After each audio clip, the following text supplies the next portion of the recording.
আসসালামু আলাইকুম। কি অবস্থা সবার? কেমন আছেন সবাই? আশা করি আলহামদুলিল্লাহ সবাই অনেক বেশি ভালো আছেন। আপনাদের দোয়া এবং ভালোবাসায় আল্লাহ পাকের অশেষ রহমতে আল্লাহ পাক আমাকেও ভালো রেখেছে। শহর কিংবা গ্রাম যেকোনো স্থানেই আপনি যেকোনো একজন মানুষকে যদি জিজ্ঞেস করেন যে আপনার শহর ভালো লাগে নাকি গ্রাম? তবে এক কথায় ৯৯% মানুষ উত্তর দিবে গ্রাম।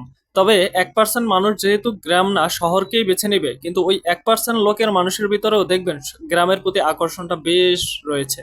খানিকটা আকর্ষণ বেশি থাকার কারণ সবুজ লতাপাতা গাছপালা এগুলোর ভিতরে অন্য রকমের একটি প্রশান্তি পাওয়া যায়। রোদ পড়লে ছায়া পাওয়া যায়, বিভিন্ন সময় বিভিন্নভাবে শান্তি উপভোগ করা যায়। গ্রামের মতো করেই এই হসপিটালটা তৈরি করা হয়েছে আসলে।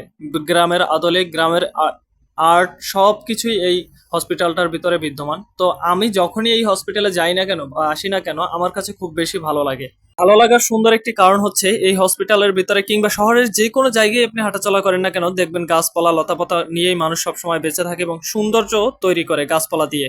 শহরের কিছু কিছু জায়গায় আপনি হাঁটাচলা করলে মনেই হবে না যে আপনি গ্রামে আছেন নাকি শহরে। তবে এই ব্যতিক্রমী উদ্যোগগুলো আমার কাছে খুব বেশ ভালো লাগে। তবে যাই হোক, সবাই ভালো থাকবেন, সুস্থ থাকবেন। আসসালামু আলাইকুম ওয়া রাহমাতুল্লাহ। আমার জন্য দোয়া করবেন সবাই।